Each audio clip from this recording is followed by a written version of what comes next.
In the spring of 1942, somewhere in the vast expanse of the Pacific Ocean, a massive steel vessel cut through calm waters, her crew utterly convinced of her invincibility. The men aboard had just witnessed something extraordinary. Wave after wave of Japanese aircraft had attacked their ship, and she had absorbed the punishment with what seemed like supernatural resilience. Pilots from the Imperial Japanese Navy, some of the most skilled aviators the world had ever seen, had thrown everything they had at this American carrier. Bombs had fallen, torpedoes had struck. And yet, impossibly, she remained afloat. The crew's spirits soared as they fought the fires and patched the damage.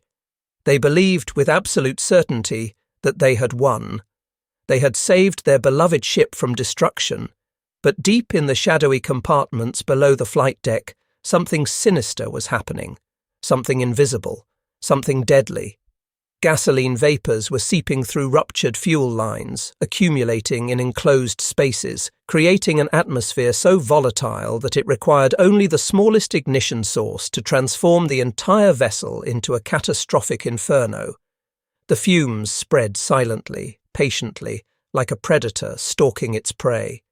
And then, at precisely 12:47 in the afternoon, somewhere in the mechanical guts of the great ship, a single spark found its way into that lethal mixture. What happened next transcended the conventional understanding of naval warfare. This wasn't about Japanese bombs or torpedoes anymore. This wasn't enemy action in any traditional sense. What unfolded was something far more terrible, far more intimate. The ship was being consumed from within, destroyed not by a foreign adversary, but by the very systems designed to give her power and purpose. A sailor who survived the ordeal would later struggle to find words adequate to describe what he witnessed, finally settling on a simple, haunting phrase that captured the horror perfectly. He said it wasn't a battle anymore. It had become a furnace. The ship they loved, the ship they trusted, had transformed into something unrecognizable, something primordial and merciless. This is the story of the USS Lexington, a vessel whose crew affectionately called her Lady Lex, and how she came to be destroyed not by enemy hands, but by forces unleashed within her own steel body. It's a story that requires us to step back and understand not just what happened on that terrible day, but why it happened, and what it meant for the entire course of the Pacific War. Try to picture, if you can, a completely new kind of naval engagement. Imagine a battle where the massive warships involved never once fire their enormous guns at each other. There's no thunderous roar of 16-inch artillery pieces, no dramatic silhouettes of battleships emerging from the mist to trade salvos across miles of open water. The entire character of naval warfare had shifted, fundamentally and irrevocably. The ocean itself had become transformed into an enormous three-dimensional chessboard, stretching across hundreds of miles in every direction, where the decisive weapons were no longer the ships themselves, but the aircraft they carried. Standing at the very center of this revolutionary new form of combat was one particular symbol of American naval power. The sailors who served aboard her didn't call her by her official designation. To them she was simply Lady Lex, a nickname spoken with genuine affection and pride. The USS Lexington was far more than a naval vessel in the conventional sense. She was essentially a floating city constructed entirely of steel, displacing tens of thousands of tons, carrying within her hull and on her flight deck nearly 100 combat aircraft of various types. There were stubby Wildcat fighters, built to be rugged rather than graceful. There were dauntless dive bombers, ungainly-looking machines that nonetheless possessed a deadly precision. And there were Devastator torpedo bombers, aircraft that would prove tragically vulnerable in combat. Each of these machines represented a delicate balance between fire and sky, between the destructive power they carried and the fragility of their own construction. And the Lexington herself was the beating heart of American naval power in the Pacific theater, a concentration of offensive capability unlike anything the world had seen before. In May of 1942, this remarkable vessel was sailing toward what would prove to be her final and most crucial test. The date is important to understand. Only 5 months had passed since the devastating Japanese attack on Pearl Harbor had plunged the United States into World War II. Those 5 months had been an unbroken string of Japanese victories, a relentless advance across the Pacific that seemed unstoppable. The Imperial Japanese Navy had swept across vast distances, smashing one Allied stronghold after another, each conquest written in fire and blood and marked by the rising sun flag being planted on territory that had, until recently, seemed secure. The momentum was entirely on Japan's side, and their strategists were now looking toward their next objective with considerable confidence. Their eyes had turned toward a place called Port Moresby, located on the southern coast of New Guinea. This might seem like an obscure location, just another tropical outpost in a war full of obscure locations, but its strategic importance was enormous.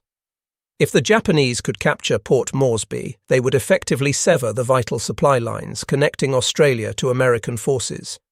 An entire continent, an entire Allied nation, would be left exposed and isolated, cut off from reinforcement and support, vulnerable to further Japanese operations. The implications were staggering. Australia could be neutralized as a base for Allied operations. The Japanese defensive perimeter would expand dramatically. The balance of power in the Pacific would shift even further in Japan's favor. To accomplish this crucial objective, the Imperial Japanese Navy did not send a conventional assault force of cruisers and battleships. Instead, they dispatched their most precious assets, their crown jewels. 2 massive fleet carriers sailed south toward the Coral Sea. Their names were Shokaku and Zuikaku, and they represented the cutting edge of Japanese naval aviation. These were steel dragons, enormous vessels filled with legendary Mitsubishi Zero fighters and crewed by veteran pilots who had participated in Japan's stunning victories across Asia and the Pacific. These aviators had humbled the British, the Dutch, the Americans. They had developed a reputation for invincibility, for near-supernatural skill in aerial combat. Sailing to meet them were 2 American carriers. One was the Yorktown, the other was the Lexington. They were under the overall command of Admiral Frank Jack Fletcher, a career naval officer now facing perhaps the most consequential decisions of his life. The odds were not in the Americans' favor, and everyone involved understood this brutal calculus. American pilots were young, many of them with only months of actual combat experience under their belts. Some had graduated from flight training only weeks before finding themselves in the crucible of Pacific combat. Their aircraft, while rugged and reliable, were slower and heavier and less maneuverable than the elegant Zeros that would be hunting them. The Wildcats they flew were tough machines, capable of absorbing punishment, but they couldn't turn with a Zero, couldn't climb with a Zero, couldn't match the Japanese fighters in a dogfight on equal terms. But the Americans possessed one weapon that the Japanese did not, and it was perhaps the most important weapon of all. They had the determination, born of desperation and conviction, to hold the line at absolutely any cost. They knew what was at stake. They understood that Australia hung in the balance, that the entire strategic situation in the Pacific could pivot on the outcome of this engagement. They were willing to pay whatever price was necessary. The Coral Sea stretched out beneath them, impossibly blue and deceptively calm, as though the ocean itself was oblivious to the violence about to be unleashed upon its surface. On the morning of May 8, 1942, the primitive radar systems of both fleets began flickering with contacts. Scout planes, sent out before dawn to search hundreds of square miles of ocean, returned with urgent reports. Each fleet had located the other, though they were separated by more than 100 miles of open water. Neither admiral could actually see his enemy with his own eyes. Neither could know with certainty the full strength of the forces arrayed against him.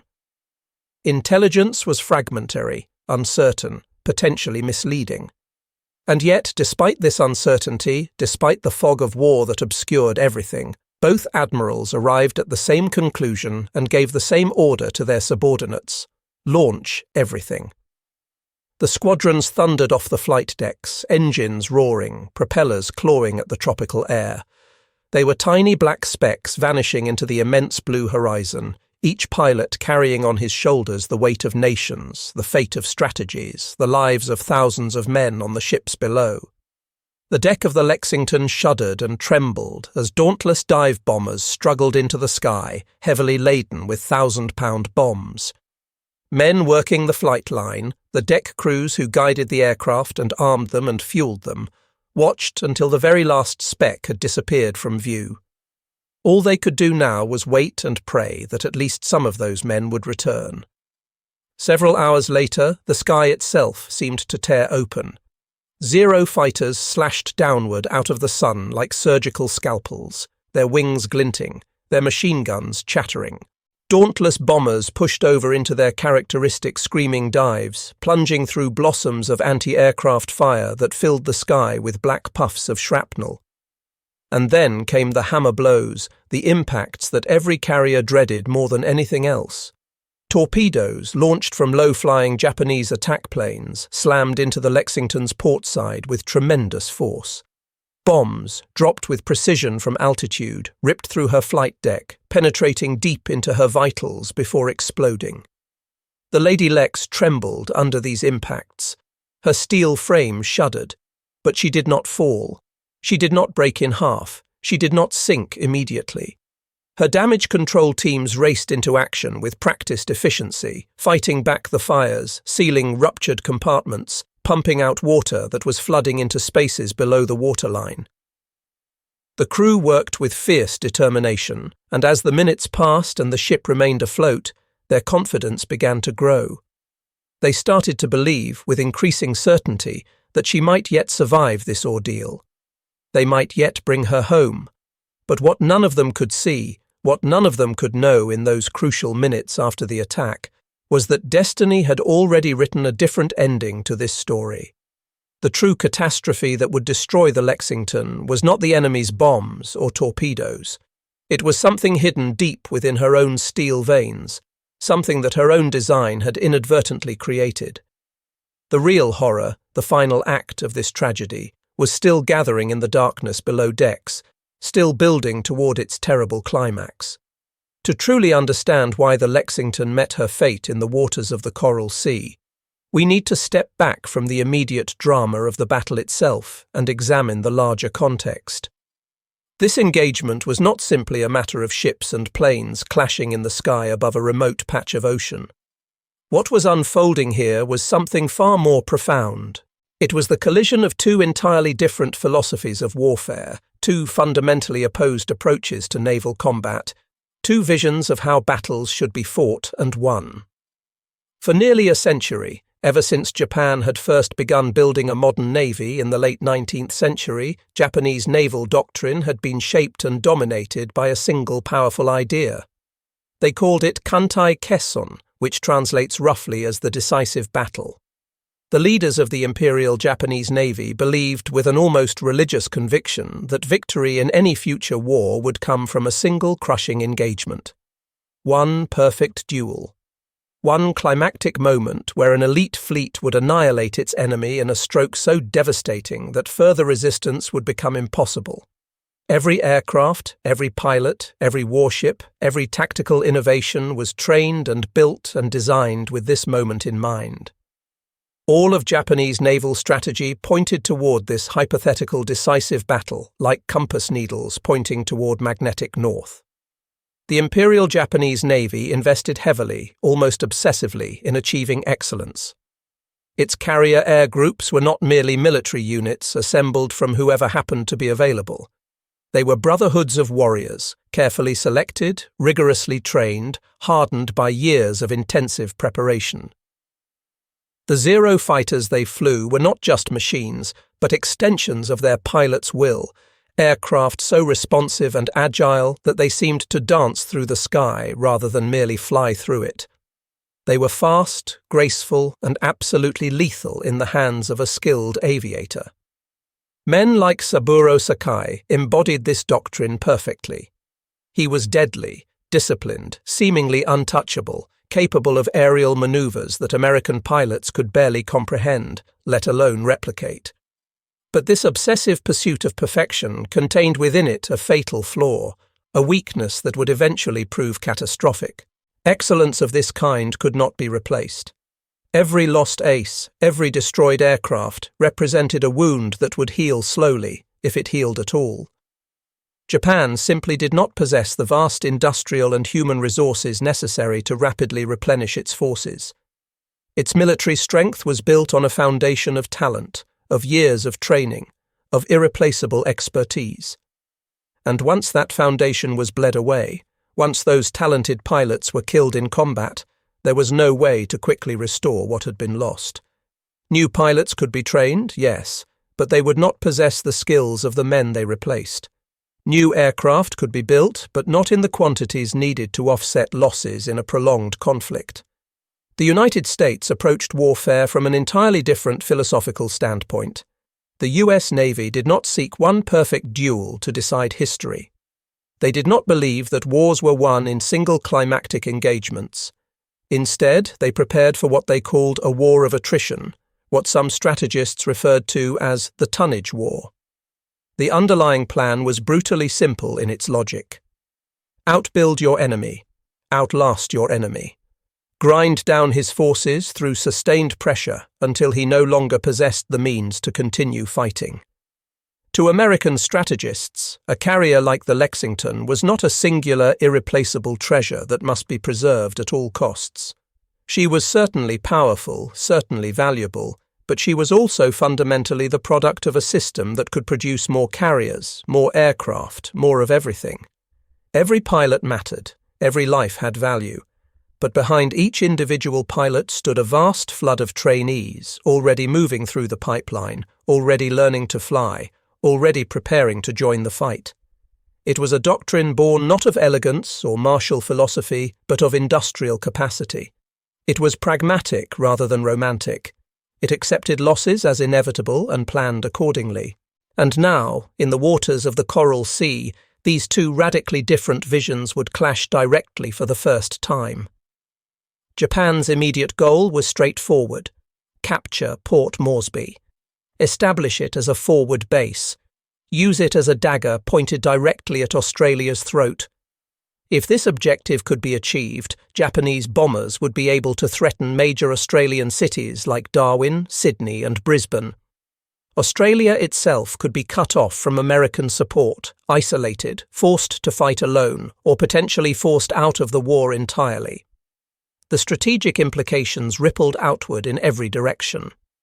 To defend against this, the United States Navy committed 2 carrier task forces to the region.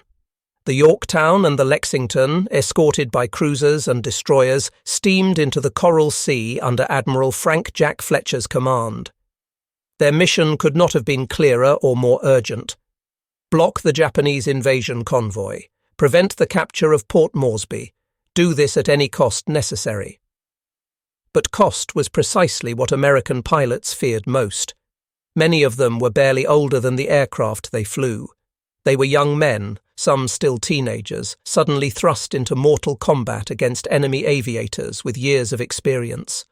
Their Wildcat fighters were slower than the legendary Zeros. Their dauntless dive bombers were rugged and reliable, but their design dated back to the late 1930s. And their torpedo bombers, the TBD Devastators, were practically flying coffins, slow and vulnerable and desperately in need of replacement by anything more modern. Still, even in these early, desperate days of the war, innovation was beginning to stir among American pilots. Lieutenant Commander Jimmy Thatch, watching his men struggle helplessly against the superior performance of Zero fighters, had devised a defensive tactic that would eventually become famous throughout the naval aviation community. He called it the Thatch Weave. The concept was elegantly simple. 2 fighters would fly in tandem, deliberately crisscrossing their flight paths in a carefully coordinated pattern. When a Zero dove on one Wildcat, the second Wildcat would be positioned to fire at the attacking Zero from an angle the Japanese pilot wouldn't expect. It transformed 2 mediocre fighters into a single defensive unit that was far more effective than either aircraft could be alone. It was innovation born of necessity, creativity emerging from desperation. The first contacts between the opposing forces came on May 7th, but through a combination of poor visibility and sheer bad luck, neither side initially found the other's main carrier force. Japanese bombers, searching desperately for American carriers, instead stumbled upon an American oiler and a destroyer. In their eagerness and confusion, they attacked these vessels thinking they had crippled a major warship. The fog of war, that ancient principle that ensures nothing in combat ever goes according to plan, spared both fleets for one more day. But May 8th would be fundamentally different. On that morning, the scouts finally located their true targets. The veil of uncertainty was lifted. From the carriers Shokaku and Zuikaku, the Japanese unleashed wave after wave of Zero fighters, dive bombers, and torpedo planes.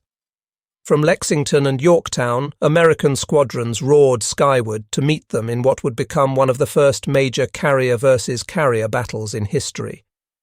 The sky over the Coral Sea transformed into a storm of fire and steel and desperate courage. Bombs screamed downward from altitude, their passage marked by that distinctive whistling sound that every sailor dreaded. Torpedoes churned white trails beneath the surface as they raced toward their targets. Fighters twisted and turned in desperate aerial duels. Anti-aircraft fire filled the air with lethal shrapnel. And in just a few minutes of concentrated violence, the Lexington was struck multiple times.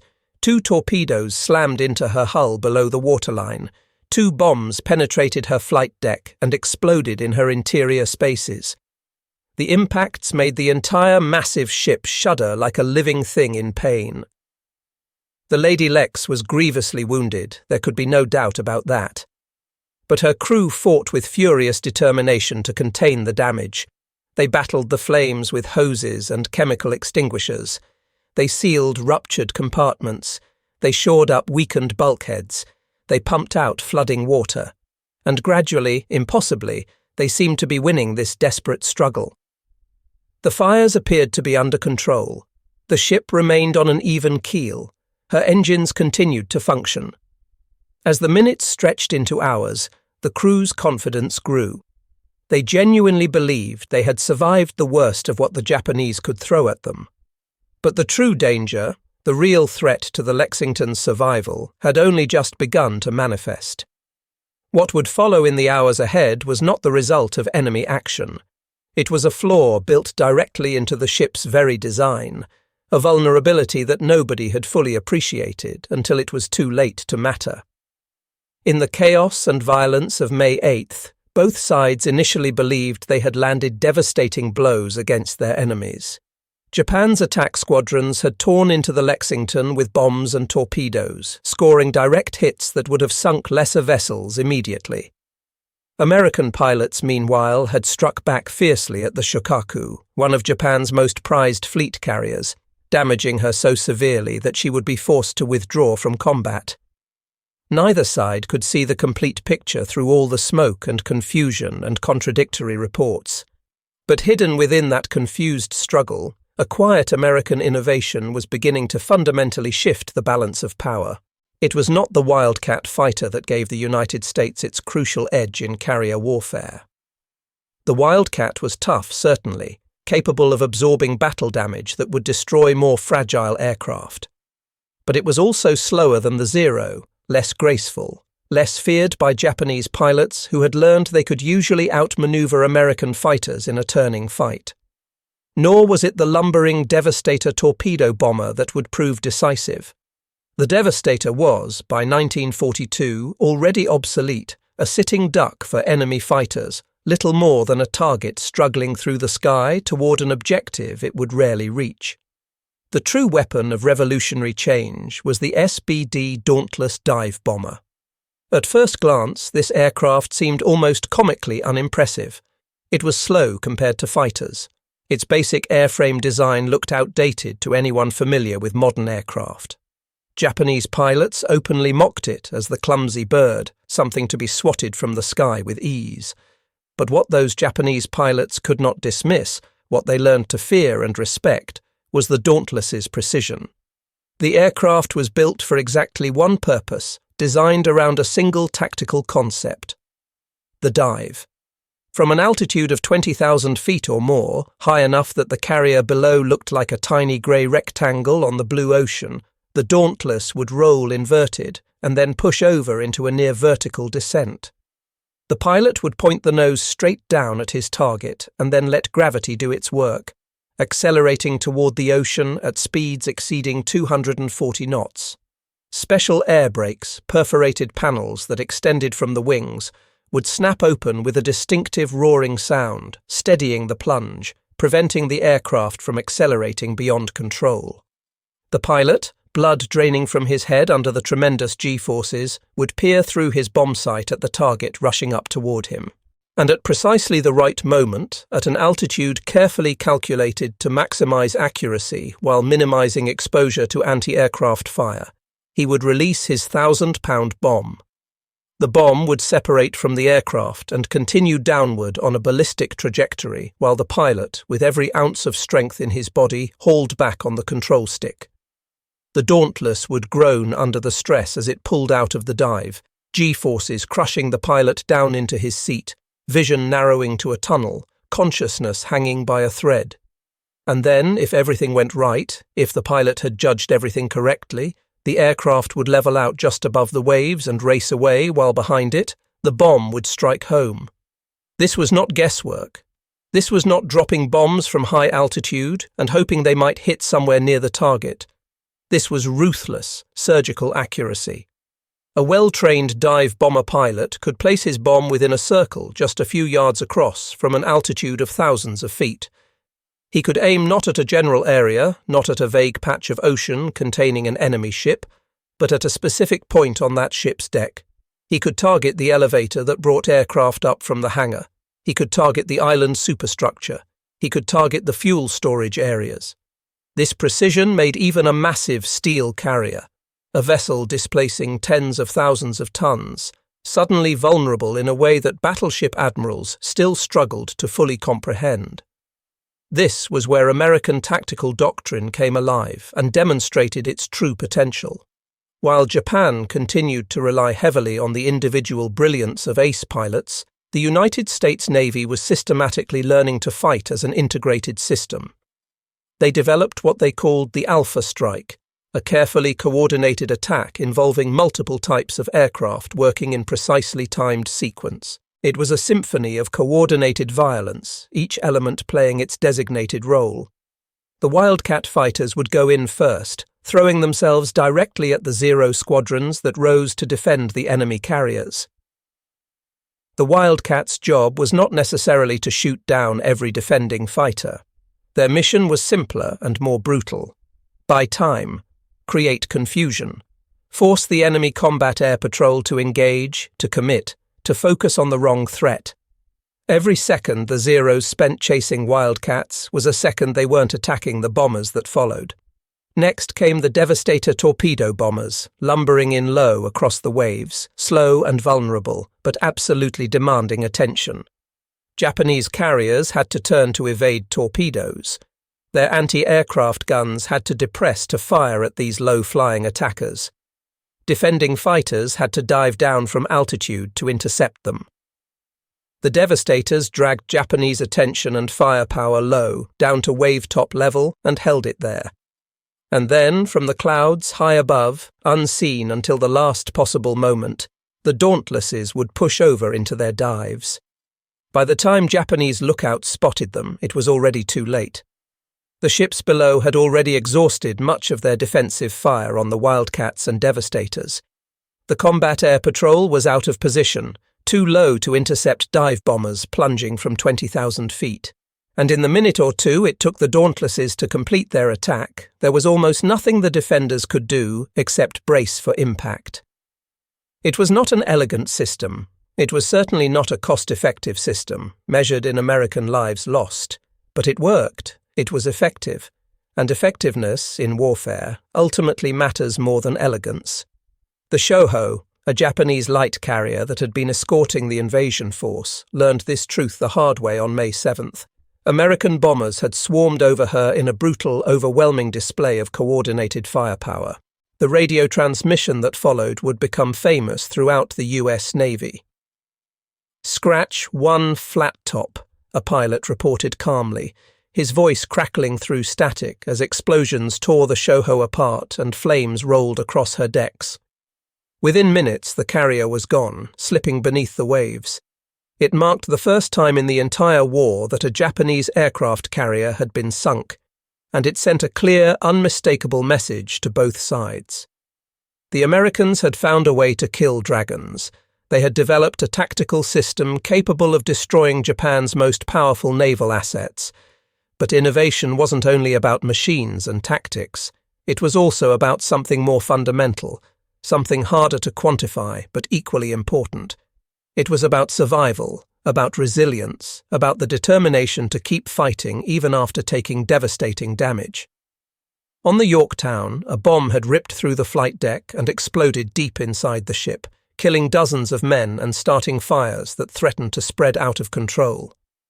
By all conventional measures, the carrier should have been crippled, forced to withdraw from combat, possibly even abandoned if the damage proved too severe. But the Yorktown's crew absolutely refused to let their ship die. Damage control teams raced through smoke-filled compartments, working in conditions that would have broken lesser men. They sealed ruptures in bulkheads. They patched holes in the hull. They pumped out thousands of gallons of water that had flooded into spaces below the waterline. They worked until their hands were blistered raw and their lungs burned from smoke inhalation.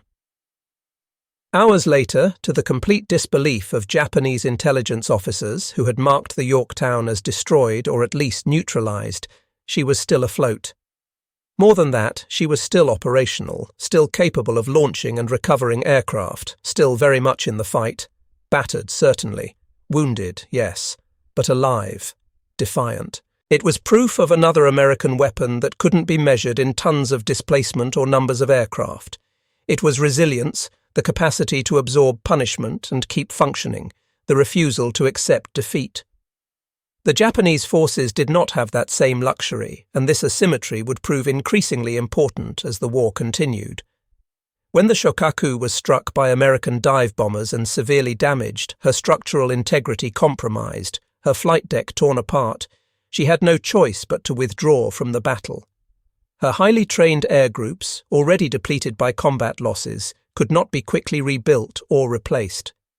Pilots who had died that day represented years of institutional knowledge, thousands of hours of flight experience, tactical expertise that simply could not be recreated quickly. For Japan, where each skilled pilot was the product of years of intensive training, every loss was essentially irreplaceable. The pipeline that created new aviators was long and narrow, capable of producing excellence, but incapable of producing it in quantity. For the United States, the situation was fundamentally different. Every sacrifice was mourned, every lost pilot was grieved by his comrades and his family, but behind each one stood replacement pilots, already moving through training programs, already learning to fly, already preparing to join the fleet. The American training pipeline was shorter, less focused on creating individual excellence, but far more capable of producing competent pilots in large numbers. By the end of that violent day on May 8th, both navies had paid a terrible price in blood and steel. But only one side had revealed a weapon system that would ultimately decide the outcome of the entire Pacific War. The slow, ungainly, supposedly obsolete Dauntless dive bomber had demonstrated beyond any doubt that it could pierce the very heart of Japan's naval doctrine.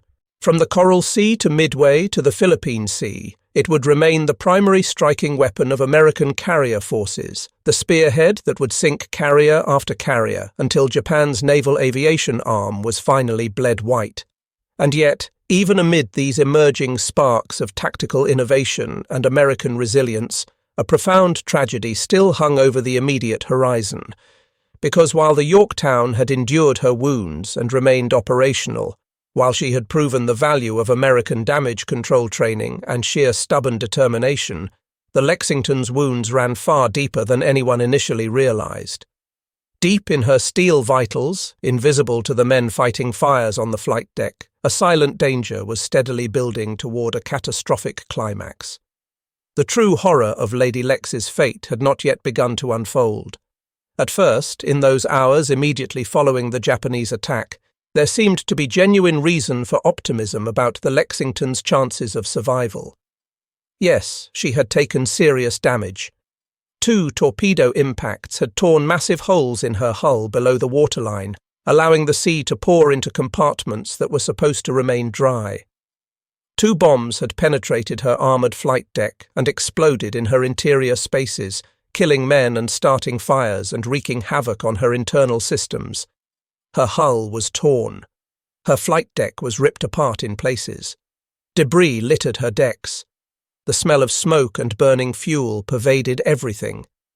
Yet despite all of this, her massive engines were still running, still turning her propeller shafts, still giving her forward motion through the water. Damage control parties had swarmed throughout the ship, working with desperate efficiency. They were sealing compartments to prevent flooding from spreading. They were fighting flames with every tool available. They were shoring up weakened structures. By late morning, as the hours accumulated and the ship continued to float, continued to respond to her helm, the mood aboard Lady Lex had genuinely begun to shift.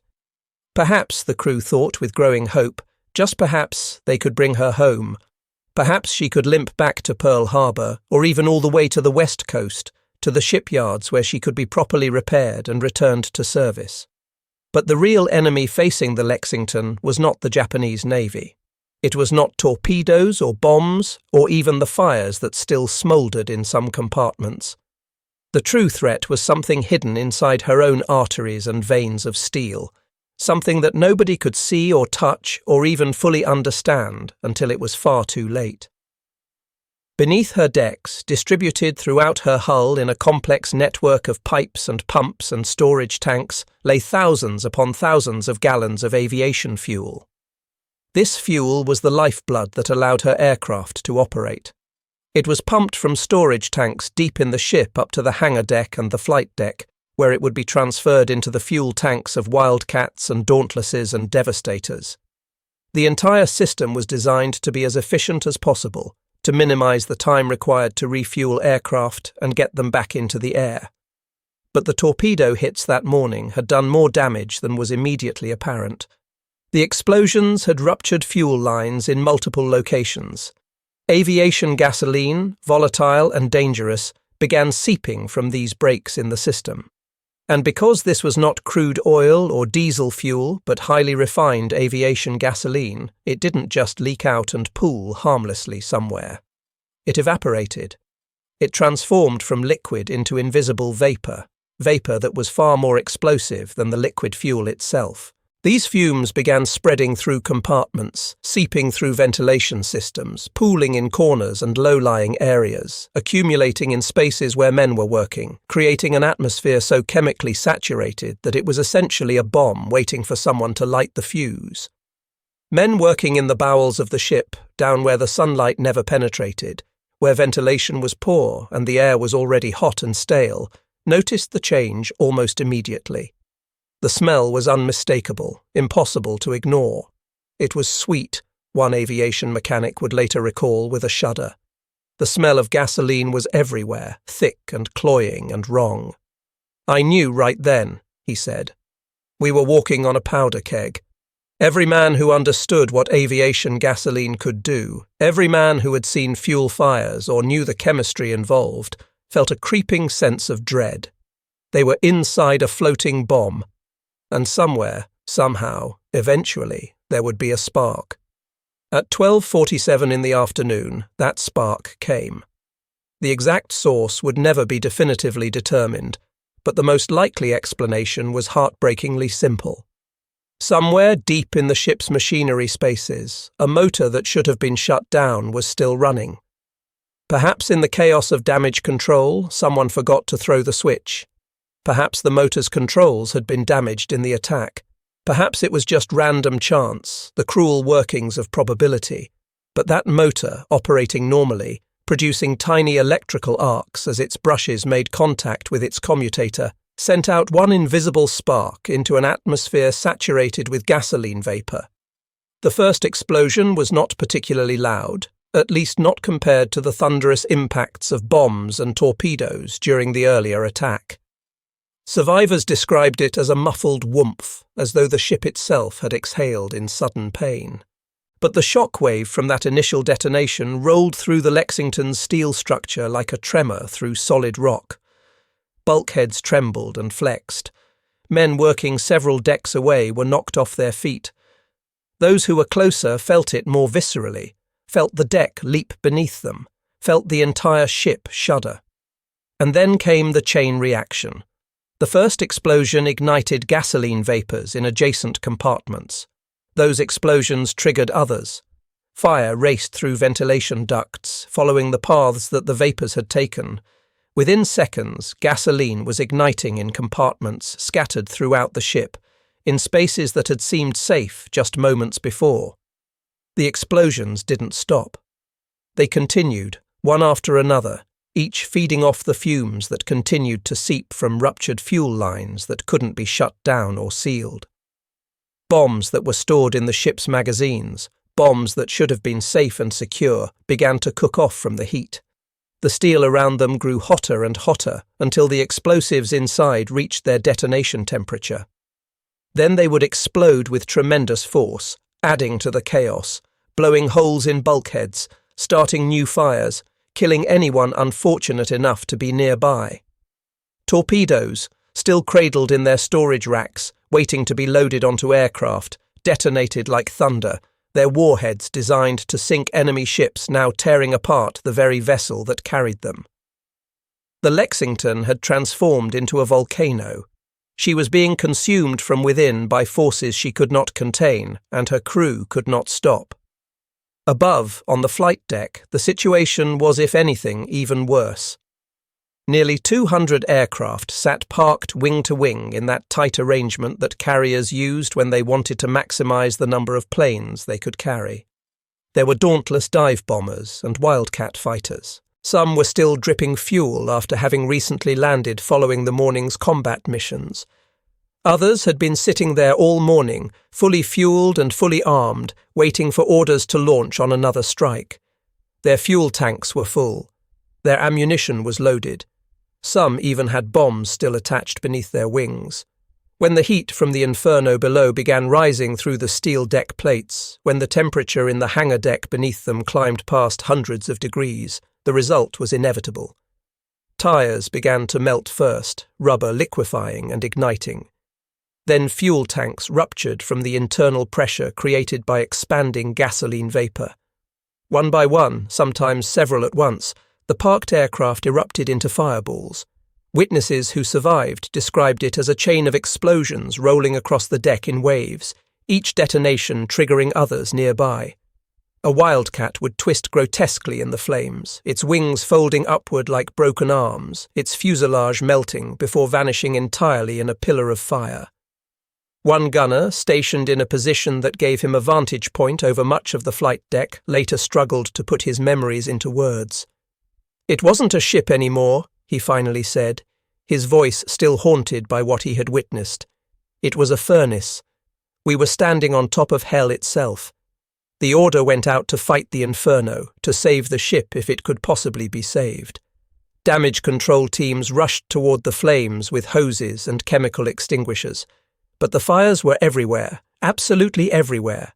They were erupting from the hangar deck. They were venting through the elevator shafts. They were burning in the very heart of the carrier, in compartments that should have been protected, that were supposed to be safe. Men directed streams of water onto the flames, but the water boiled on contact with steel heated to temperatures beyond imagination. The hoses themselves caught fire. Some damage control parties found themselves trapped between advancing walls of flame, cut off from any escape route, left with impossible choices about which way to run, which direction might offer even a chance of survival. Others ran blindly through smoke so thick they couldn't see their own hands, choking on toxic fumes, stumbling over debris and bodies, desperately trying to find their way to open air before their lungs gave out. Still others made it to the edge of the deck and simply jumped, preferring to take their chances in the ocean rather than remain on a ship that had become an inferno. By mid-afternoon, several hours into this catastrophe, Admiral Aubrey Fitch was forced to confront a truth that every naval officer dreads. the Lexington could not be saved. Her heart had been ruptured beyond any possibility of repair. Her body was burning itself alive. The fires were beyond control. The explosions continued. Men were dying in the attempt to save her. At 4:30 in the afternoon, Admiral Fitch gave what must have been the hardest order of his entire career: abandon ship. What followed was organized chaos, a desperate race against time. Thousands of men began climbing down ropes thrown over the side, the manila fibers rough against their hands as they descended toward the water far below. Others didn't bother with ropes, they simply leapt, dropping 30 or 40 feet into the coral sea and hoping they would miss the debris floating in the water. Lifeboats were lowered, though many capsized or were swamped by the number of men trying to climb aboard. Destroyers, the USS Hammond and USS Phelps, dashed to the Lexington's side with complete disregard for their own safety, maneuvering so close to the burning carrier that their own paint began to blister from the heat. These destroyers pulled survivors aboard, even as explosions continued to shake the air around them, even as burning debris rained down from the Lexington's flight deck. Their crews formed human chains, hauling exhausted swimmers up over their sides, dragging injured men to safety, refusing to leave until every man they could possibly rescue had been pulled from the water. Incredibly, miraculously, more than 2,700 men would be rescued from the Lexington. Only 216 were lost, either killed in the initial Japanese attack or in the subsequent fires and explosions. Given the absolute scale of the disaster, given how completely the ship had been consumed by fire, this was nothing short of miraculous. It spoke to the courage of the men who stayed at their posts until the last possible moment, to the skill of the destroyer captains who risked their own ships to save others, to sheer blind luck that the worst explosions didn't occur until most of the crew had already gotten off. But the Lexington herself was doomed beyond any shadow of doubt. She had endured for hours after the first internal explosions, had refused to sink quickly or easily, as though some part of the ship's spirit was clinging to life out of sheer defiance. But no captain, no admiral could allow her to drift abandoned in enemy-controlled waters, still burning but still afloat, still armed with weapons that might be salvaged, still containing equipment and documents that could be valuable to the enemy.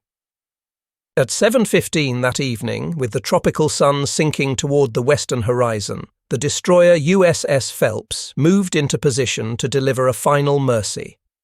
5 torpedoes were fired into Lady Lex's flaming side, the same type of torpedoes that had once been carried by her own aircraft, now turned against her in an act of necessary mercy-killing. The first 2 torpedoes, in a final bitter twist, failed to detonate. Perhaps they malfunctioned. Perhaps they simply struck at the wrong angle. But the next 3 ran true and struck with devastating force. Steel shrieked as the torpedo warheads detonated against her already ruptured hull. Her bow began to lift, rising slowly out of the water as flooding aft dragged her stern down. Smoke continued to pour skyward like the final breath of a dying giant, visible for miles in every direction, a pillar marking the spot where Lady Lex would make her final descent. Then slowly, almost gracefully, as though she had accepted her fate and was embracing it with dignity, the Lexington rolled onto her side and began to slip beneath the waves. For hours afterward, the survivors watched from the decks of the destroyers that had rescued them. They watched as the sea swallowed their ship whole, taking with her the wreckage of 200 aircraft, thousands of tons of steel representing some of America's most advanced naval technology, and the spirit of a vessel they had called home. Some men wept openly and without shame, others simply stood in silence, saluting as the last of her superstructure disappeared beneath the surface. All of them knew they had witnessed something more than just the sinking of a warship. They had witnessed the death of a legend, the end of a ship that had represented American naval power and prestige. The Lady Lex was gone, erased from the surface of the ocean, consigned to the depths where she rests to this day. But her sacrifice, as it turned out, was not in vain, not meaningless, not wasted. Because even as she was dying, Even as she was being consumed by her own internal fires, she had accomplished her mission. The Japanese invasion convoy that had been bound for Port Moresby, that had been carrying the troops and equipment necessary to capture that vital base, was turning back. Without carrier cover, exposed to potential air attacks from Allied land-based aircraft, facing an uncertain strategic situation, the Japanese had decided that the risks were too great. They withdrew. Still, even as the last survivors were being pulled from the water, one question lingered in every mind. What would this loss mean for America? Was the Coral Sea a defeat? Had they lost more than they could afford to lose? Or had the Lexington's fiery end, had all those lives sacrificed, purchased something greater? Something that would echo through the entire remainder of the Pacific War? The answer to that question would only become clear in the weeks and months that followed. When the smoke finally cleared over the Coral Sea, when both fleets had withdrawn and the immediate danger had passed, both sides immediately rushed to proclaim victory. From Japan's perspective, they had significant reasons to claim success. They had sunk one of America's great fleet carriers, the mighty Lexington. They had destroyed nearly 200 American aircraft. They had demonstrated once again that Japanese pilots and Japanese aircraft were superior in individual combat. These were not small achievements, and Japanese propagandists made the most of them, trumpeting the destruction of Lady Lex as proof of continued Japanese dominance. But wars are never measured solely in ships lost or aircraft destroyed. They are measured in strategic objectives achieved or denied. They are measured in momentum gained or lost. They are measured in what comes next, in how the balance of power shifts going forward. The Japanese strategic plan for the Coral Sea operation had been crystal clear from the beginning. Seize Port Moresby, establish it as a major forward base. From that position, they would be able to cut the vital supply lines connecting Australia to American forces. They could strangle an entire continent, force it into isolation, extend their defensive perimeter dramatically southward, and potentially even threaten the Australian mainland itself with bombing raids and possible invasion. The capture of Port Moresby was meant to be the next step in an unbroken string of Japanese victories, another extension of the empire, another expansion of the Greater East Asia co-prosperity sphere. But after the Coral Sea, that entire plan lay in ruins. The invasion convoy, its troop transports filled with soldiers who would never set foot on Port Moresby's beaches, was ordered to turn back. The risk was simply too great. Without carrier air cover to protect them, without control of the sea and sky around New Guinea, those transports would be sitting ducks for any Allied air attacks. Australia was saved from the immediate threat of isolation. The southward expansion of the Japanese Empire had been stopped. For the first time since Pearl Harbor had plunged the Pacific into war, Japanese strategic momentum had been broken. One American officer, when asked years later about the significance of losing the Lexington, put it with perfect clarity. "Yes," he said, "we lost the Lexington. That hurt badly. But we saved Australia, and I'd make that trade any day of the week." Yet the true cost to Japan ran far deeper than most observers understood at the time.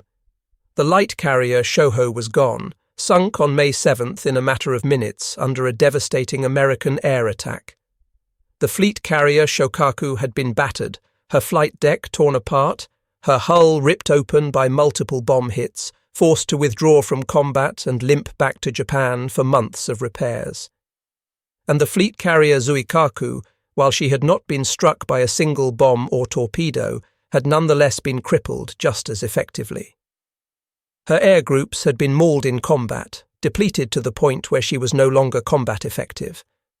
The numbers were stark. Japan had lost nearly 100 naval aviators in the battle, pilots and aircrew who had been flying combat missions since the war began. These were not raw recruits or partially trained replacements. These were experienced combat veterans, men whose skills had been honed through years of intensive training and months of actual combat. To the Imperial Japanese Navy, operating under a doctrine that emphasized quality over quantity, that prized individual excellence above all else, these losses were absolutely devastating. training a replacement pilot to the same level of competence would take years, not months. Creating a new ace, a pilot capable of the aerial mastery that men like Saburo Sakai demonstrated, required half a decade of intensive instruction. For the United States, the calculation was fundamentally different. Every lost American pilot was mourned. Every death was a tragedy for families and friends and squadron mates. But behind each individual loss stood a vast industrial and training infrastructure already working to produce replacements. American flight schools were graduating new pilots by the hundreds. Aircraft factories were rolling new planes off assembly lines at rates that Japanese industry simply could not match. The American system was designed specifically for this kind of attrition, built to sustain losses and replace them, to grind down an enemy through sheer weight of numbers. This represented the first visible crack in the myth of Japanese invincibility that had dominated the first months of the Pacific War. The decisive battle doctrine of Kantai Kesson, the idea that excellence and superior skill would carry the day in one perfect engagement, had a fundamental weakness that was now beginning to show. Perfection is inherently fragile. And once it's shattered, once those irreplaceable aces are dead and those perfectly maintained aircraft are destroyed, it cannot easily be rebuilt or restored. For the United States Navy, the Lexington's destruction was a lesson written in fire and blood, a lesson that would be studied and absorbed and ultimately lead to changes in carrier design. Her destruction had revealed critical flaws in how American carriers were constructed. The fuel lines running beneath the hangar decks, the way aviation gasoline was distributed throughout the ship, the vulnerability to internal explosions from fuel vapor, all of these design weaknesses would be addressed in future construction. The carriers that came after would incorporate new safeguards, new systems for venting fumes, new damage control procedures specifically designed to prevent the kind of cascading catastrophe that had destroyed the Lexington. The Navy had lost a ship, yes. They had lost men and aircraft and prestige. But in exchange, they had gained knowledge that would ultimately save countless other vessels and countless other lives in the battles still to come. This was the tonnage war philosophy in action. Accept losses. Learn from them. Incorporate those lessons into the next generation of weapons and tactics. Keep building, keep improving, keep grinding forward. There was another crucial lesson as well, something more intangible but equally important. The lesson was about resilience, about human courage and determination in the face of catastrophe. The survival of more than 2,700 crewmen from the Lexington was a testament to discipline and training and sheer stubborn refusal to give up. The destroyers Hammond and Phelps had braved flames and explosions, and the very real possibility that the Lexington might explode catastrophically at any moment, all to pull survivors from the water. Even in absolute catastrophe, even when a ship was literally tearing herself apart from internal fires and explosions, the United States Navy had proven it could preserve its most precious asset, which was not steel or aircraft, but the men who operated them. For Japan, the Coral Sea represented far more than just a tactical setback or a single failed operation. It was a genuine strategic turning point, though this wasn't immediately obvious at the time. The battle's true significance would only become clear 1 month later, when another engagement would be fought in the waters around a tiny atoll called Midway.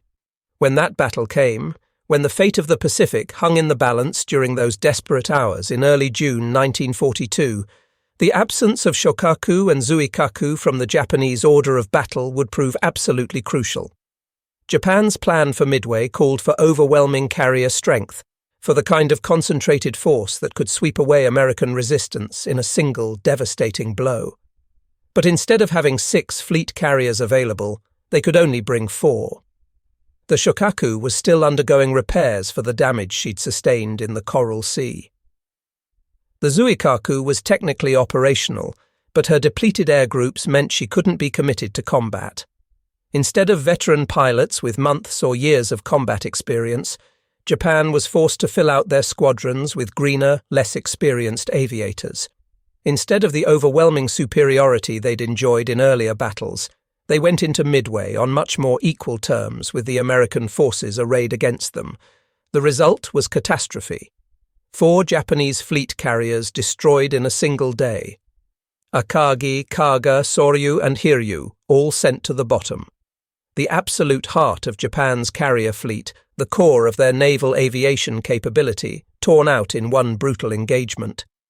The Coral Sea, then, was not just a clash of ships and aircraft over a remote patch of tropical ocean. It was the hinge of history, the point where the momentum of the Pacific War shifted decisively. It proved that Japan could be stopped, that their seemingly unstoppable advance could be blunted by determined resistance. It proved that aircraft carriers, not battleships, now dominated naval warfare, that the age of the dreadnought was over and a new era had begun. And it proved that sacrifice, even the enormous sacrifice of losing a ship like the Lexington, could purchase strategic objectives of immense value. On May 8, 1942, the Lady Lex died in fire. She was consumed by forces she could not control, destroyed not by enemy action but by the consequences of her own damaged systems. Her crew fought to save her with everything they had, and when that proved impossible, they abandoned her with discipline and courage. More than 2,000 men survived to fight another day. 216 did not. The ship herself now rests 3,000 feet beneath the waves of the Coral Sea, silent and still in the eternal darkness of the deep ocean, a steel tomb for those who went down with her. Yet her legacy echoes across the Pacific and through the remainder of the war. Though the Lexington was lost, though she never saw Pearl Harbor again, never returned to American waters, the road she helped to pave led directly to Midway. And from Midway came the long, grinding campaigns that would eventually lead to ultimate victory. The sacrifices made in the Coral Sea were not wasted. The men who died did not die for nothing. They held the line when holding the line was all that mattered. They stopped the Japanese advance when stopping it seemed impossible, and in doing so, they bought time for America's industrial might to fully mobilize, for new carriers to be built, for new pilots to be trained, for the vast weight of American resources to be brought to bear. The story of the Lexington is a story of courage and sacrifice, of technological innovation and human resilience, of strategic vision and tactical evolution. It's a story about how wars are won not just through individual acts of heroism, though those matter enormously, but through systematic learning and adaptation and the willingness to pay terrible prices for crucial objectives. The men who served aboard Lady Lex knew what they were fighting for. They understood the stakes. And when the time came, they proved willing to sacrifice everything to hold the line against an enemy that had, until that moment, seemed unstoppable.